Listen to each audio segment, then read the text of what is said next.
Welcome back to New to Medical Device Sales. I am your host, Jacob McLaughlin, and today I have a very special guest, a good friend, Dave Dreas. Dave, thanks for being on the show. Absolutely, man. Thanks for having me. Yeah, I appreciate you coming. Dave, for you guys listening, just finished his first year with one of the largest medical device companies in the world, which it also is a distributorship that he's working with. So it's great to have that side of the industry, the business on the medical device world that I haven't got to have someone on yet. So fun to have someone new. Before this, Dave owned his own gym, was a fitness model, did a lot of, had skincare, just an entrepreneur. I feel like I've dabbled into a lot of different things. And now I'm in medical device, and I would probably say my story's pretty unique and kind of a lot of different trial and error. And I'm sure people that listen to this are probably going through some sort of trial and error. And I think listening to other people's stories kind of puts things in perspective and allows you to kind of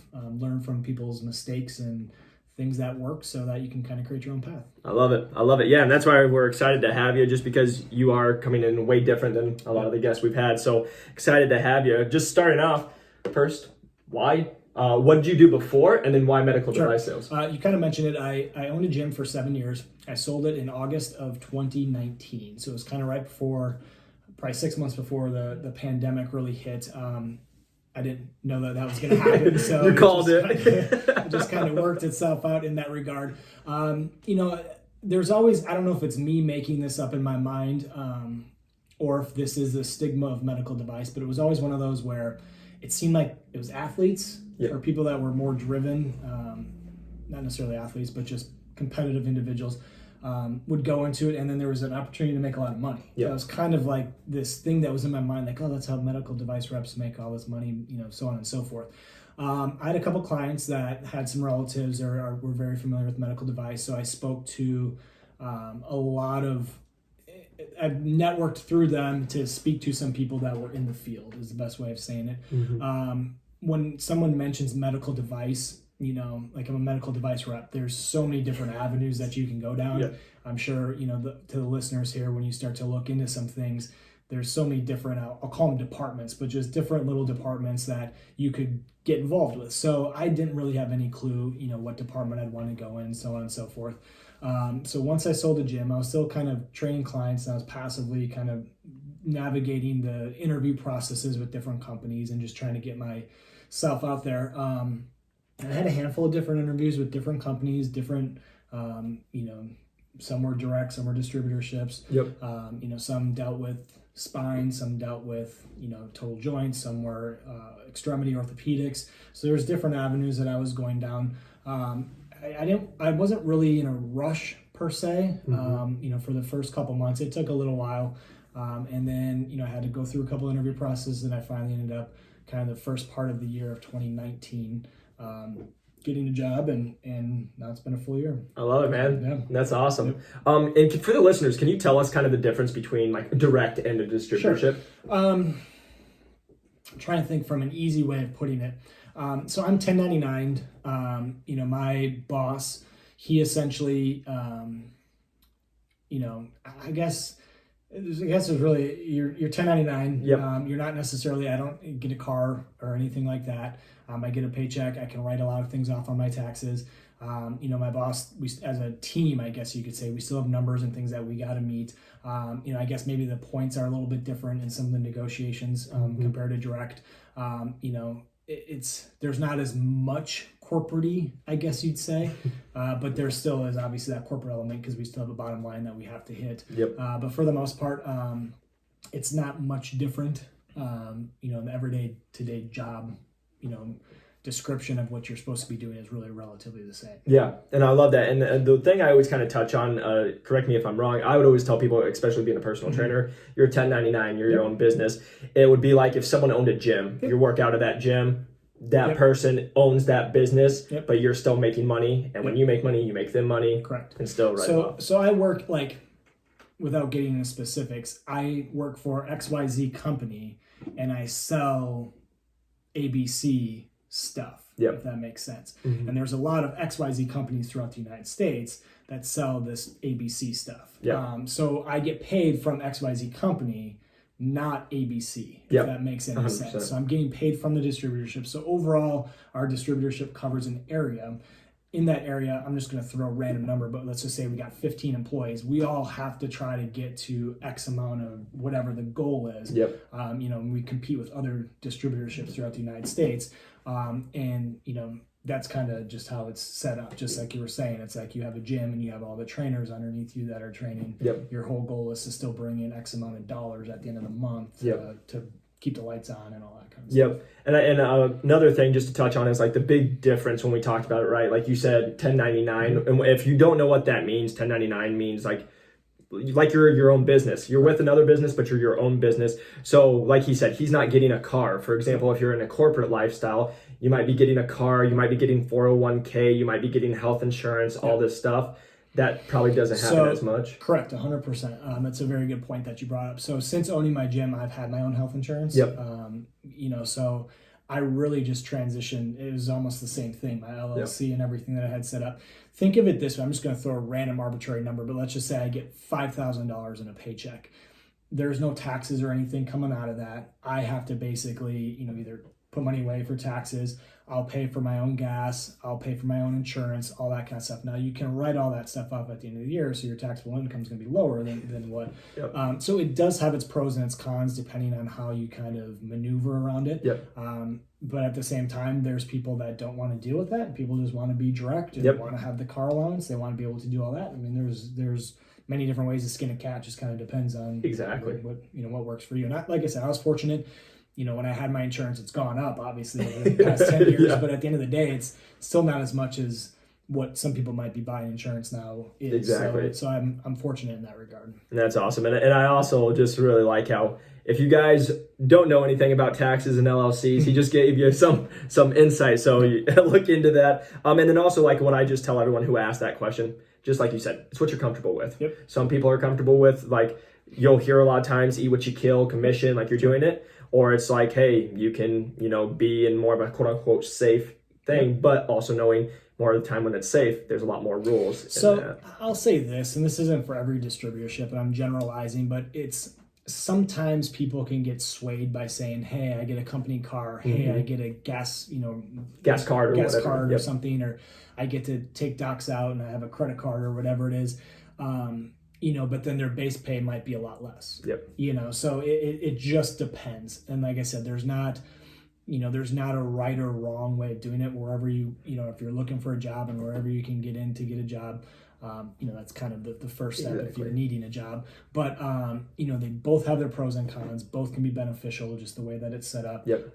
So it just kind of depends on what you feel comfortable with. 100%. Yeah. And that's exactly what it is what you're comfortable with. So then kind of telling us, now you decided, hey, I'm going to go the medical device route. Can you kind of tell us the steps you took to, like you said, you networked, but going in? It was tough. I'm not going to lie. And I'm sure that a lot of people experience this, and you probably listened to other podcasts here that you've had where people kind of explain their story, and it takes time. Yep. I wish it would have taken much shorter time, but some companies have, their process is slow. Some company, I remember, submitting something, from online, having an initial phone call, and then you don't hear anything for 10 days, and you're kind of like, oh, screw it, whatever. And then all of a sudden you get an email or something like, hey, you got to go meet this person. And then it's like, oh, okay, well, they're still interested. Then you go meet this person. It's like, well, hey, we're going to have you go meet this person. Because really at the end of the day, when you get into the medical device world, you kind of work in teams. Yeah. And you want to make sure everyone on the same team, I'll just say likes you. You got to get along with people. You got to, there's a lot of times where it can be high stress where, you might have to do something you don't want to do. It's like you got to really make sure everyone can get along. And so you have multiple interviews having to meet all these different people. And then it was like, you didn't hear anything for 10 days. Yep. And it's like, oh, well, you got a final interview. And you're like, oh, okay. You got to meet this person. So I had a couple different companies where I went through a pretty substantial interview process. One of them, I didn't get a job, which in hindsight was a good thing. Yeah. I could go into that.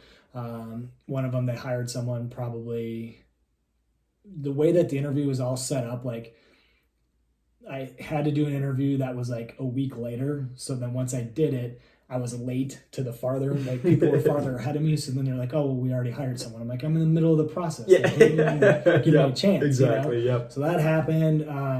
And then, when I knew someone that was a good friend of mine, was a good friend of his, we connected. And then that's how I got connected with my current boss. Yep. And it was much, I guess the distributorship side, it was much easier of an interview than having to go through this whole process. So I interviewed with him, he's my boss, and it was done. So that's awesome. So it really worked out well. But it's, a lot of, looking at the websites of companies, and applying all to just about everything. Yep. And it was tough. Like I'll say, and this isn't to, deter someone from doing this type of work, but like, I didn't have any experience in medical device. Yep. Like it was one of those things where, I felt like I was older. I was 33 at the time. And, even just getting to an interview, it's like, well, do you have 1 to 2 years of medical device experience? I'm like, well, I don't have any. Yeah. So I wasn't even getting looked at for a lot of things. So I really used my network Yep. to get in contact with certain people. And that's really kind of what got me to where I'm at and got me some of these interviews. Because really they were looking, it might say entry-level position, but it still will say 1 to 2 years of medical device. Yep. They're kind of like, well, how does someone who doesn't have any experience in the first place even break in? Yep. And that was kind of the thing. But it took time and it worked out. Yeah. I always tell people every time it's a roller coaster. Yes. Like you said, there's the day where it's like they haven't talked to you in 10 days. You're like, I didn't get the job, and you're down in the slumps, and then they text you, hey, second round, you're back up. Right.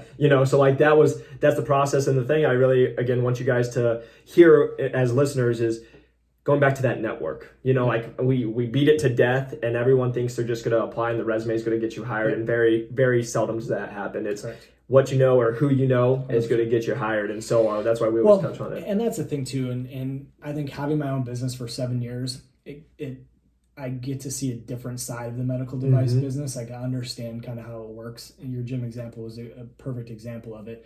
And I think I have kind of that life experience. Yep. And certain companies don't care about that. They just want someone that's going to hustle around and do whatever. And, so it works where I'm at now. It kind of brings it all together, and it's still kind of like what I'm doing or what I was doing.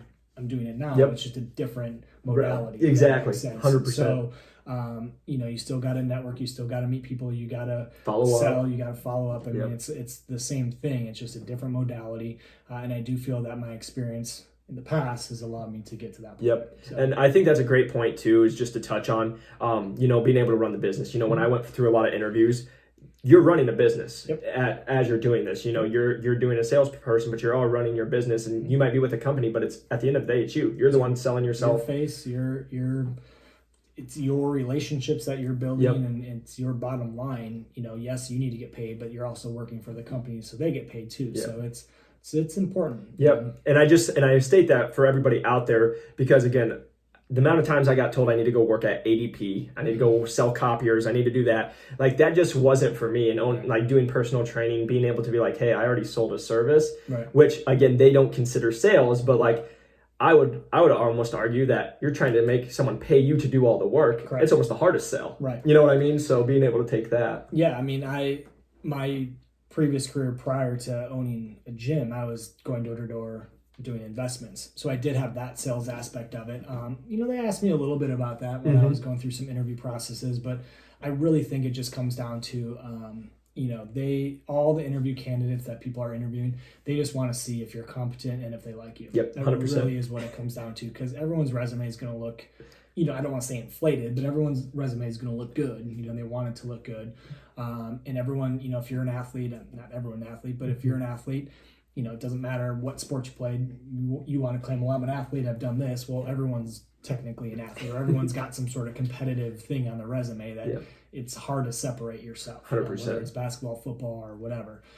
So really it's just being competent. And I think I really try to sell the fact that, going into the field, I didn't know anything. Yeah. And I'm not trying to say, well, I know everything about medical device, but I'm a quick learner. I understand responsibility. I'm good at following through, and it's really important to me to know my products and know what I'm trying to do so that I can present it to doctors or coworkers or whatever and have an understanding. And I can learn that quickly is really what you got to try to sell because you're going to learn, 99% of your job is going to be on the job training. 100%. And if you can pick things up quick and you can, even learn outside, start studying and doing different things, it will speed up the process of your knowledge and everything. So 100%. I think that's extremely important as well. I love that. And just touching on that, going into be like, I think I said that in every single interview because in the interview process, they're going to find a weakness. Sure. And then they're going to just stay on it. Yep. And they want to see how you go and how you get pressure and how you handle yourself. And that was always it. Hey, you don't have OR experience. Okay, I've never been in medical device, right? But then you're just seeing, hey, I'm a fast learner. I'm adaptable. I'm going to do it. And like so many managers I've talked to, especially in the associate role, it's like, I just want a self-starter that I don't have to hold their hand, that's going to be willing to learn and do all the work themselves and also going to follow through, like you said, going to show up to the cases, not going to mess up the trays when they're there, just simple. Well, that's the thing. It's like, like you said, you have no OR experience. It's like, it doesn't take like a rocket scientist to figure out. Either did you at one point.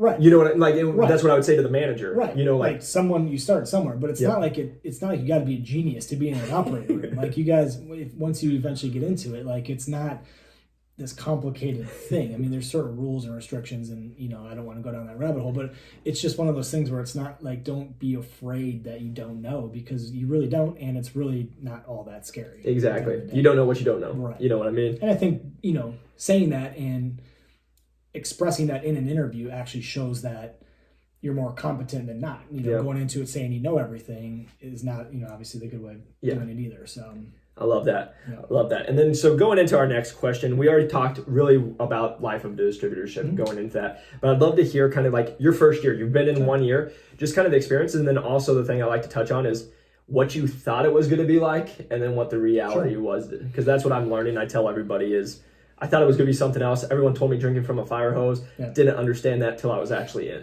It's all on the job. I when I first got hired, before I even went into the OR, it just so happened like one of our like trainings in I guess so I kind of work on two different things of the body, we'll say, but one of the trainings was on one of the parts, and so I flew out to where it was. I spent a whole week, with other people that were new as well from different distributorships. So it was funny because like I've never been in an OR. So what the hell do I even know? Like they're going through all these different things and it's like, well, I've never seen a patient on the bed. I don't know where the incision's gonna, like there's just all these different things where it's like throwing me into that made no sense. But I did learn some things, but for me, I have to apply it. And it has to be like I have to see it. And once you kind of see it and once you can kind of conceptualize what's going on, things become easier. And it's just like, because we talked about gym stuff, like it's just like working out, like just the more that you do it after 3 months, the easier it is. The more particular cases that you have, the easier it's going to be when you go in for the 14th case than it was of the second case. So, so really, for the first 3 months, he was trying, a lot of it was navigating the hospitals, figuring out where I'm going, what system I'm trying to use to check in, what hallways do I got to go down. And then in the back of your mind, then you got to have, what stuff do I need to bring? Because we bring some implants that obviously aren't having to go through sterilization and things of that sort. So we have implants. We have different systems that the doctors might use. So we have different trays checked in. We got different, like I said, implants. So you got to bring that the day of. And then it's, just a matter of when you're in the OR, getting a feel for the doctors, understanding kind of the OR etiquette, and different hospitals have kind of different things going on. So it's just one of those things where it's just the more that you do it, the easier that it goes. And then further, with different surgeons, you might read, kind of the surgery technique guide, and one surgeon's going to do something differently than the other surgeon. So it's kind of taking notes on what this guy likes versus what this guy likes. And so you start kind of, you're on your phone taking notes of different things. So you're kind of learning the preferences of the surgeon. And as time goes on, you just get more comfortable and what he's going to use, when, he's going to use it, things of that sort. So that you can be there to help the scrub and make sure that you add some value, obviously, to the surgery. And that takes a little bit of time, and it takes a little bit of confidence to be able to, kind of speak up and start to learn your products. Yeah. And then I kind of mentioned already, when you go home, that's where you can start to go back to the surgical technique, see how he did certain things, learn a few things there, watch a few videos. I'm sure whatever company has different training modules, like you can start to kind of learn more, and it makes sense versus reading a book. And like I remember when I was first in it, I'm reading the surgical technique guides, and like I have no idea what this even means. Yep. Like you're talking about diameters and millimeters and different things of that sort. I'm like, well, I don't even know what that means and how it's even applied, where it's going to go. Like you just have no clue. Yep. And then having to learn different systems, because you might do something, or a doctor might want this particular system, and you might want this one, and you don't know which one he's going to use once you get to the case because he hasn't figured it out yet. So now all of a sudden, so it's like you're learning multiple things, and it's just experience. Yep. But now that I understand better now, there's still days where things can kind of go haywire, but at the end of the day, I feel much more confident in what I'm doing, and it just takes time. That's awesome. Yeah. And that's what I've been told, the same thing. I tell everybody, my coworker that I was working with, they told me like the first 6 months they felt sick to their stomach going in, because it's just like you're so nervous. You want everything to go I would say probably 6 to 9 months. And it was always like, I would do something, and then like afterwards or whatever, I'd call my boss and we'd have conversation. Like you kind of go over things, and it all makes sense then why you did what you did at the beginning. Once you're done with it, you're like, okay, that now makes sense. So now next time that happens, it makes sense on why I'm doing it. Like, and you can be more comfortable in what you're trying to do. It's really, I don't know, it's hard to explain, being in the position where we're at now to someone who's a newbie, because you're just not going to know until you do it. You're just not going to know until you do it. And that, I know that's kind of like a horrible answer to get the listeners, but it's, kind of frustrating, but that's just the nature of the business. And once you're in it for a couple of years, you can kind of go whatever direction from there. Yep. And like you said, I think the best thing you said is the experience, because you're not going to see things unless you see them. And then like I always tell people, if you mess up and you get yelled at or whatever it is, you don't mess up again, because you remember, 100%. So like that's yeah, we've had some situations, where I've messed up. A lot of it is just kind of learning the lingo. 100%. It's like it's a foreign language to a certain extent when you start getting into it. You might know the body and everything, but now there's a lot more. I mean, there's things that these surgeons have gone through for, years on years on years, and you're trying to learn it in 3 months, or 6 months. And the lingo was really the hardest thing. I think, for me, I watched a handful of like YouTube videos on certain things, and just being in the OR and just kind of listening to different things and listening to other reps and talking to other reps and stuff. And I've been fortunate, some of the other reps that have been in cases that I'm in, I'll ask them, different questions on their product or on their thing. And, they kind of will explain things, and it just makes sense then when you're watching what's going on and all that. So, and then it indirectly comes back and helps you, because you're probably going to be doing the same thing 100%. Sometime, in the future and everything. So talking to other reps and really kind of just being a sponge and listening and taking things in and taking notes. I love it. Been big. Yeah, that's huge. Like and like you said, being able to learn, being always willing to learn, because like we talked about, but every day is a learning opportunity. You have to. Yeah. I mean, you have to. No two cases are the same. No, not at all. Yeah. You hope they all go. The majority of the time they do. Yeah. I mean, these doctors are really good at what they do. Yeah. At what they do. And there's always, I'm going to say this, like there's always ways out of things, if that makes sense. Like, there's certain times where things can get a little, dicey, but they've seen so many and they've done so many that there's always things that you can do. Yep. And then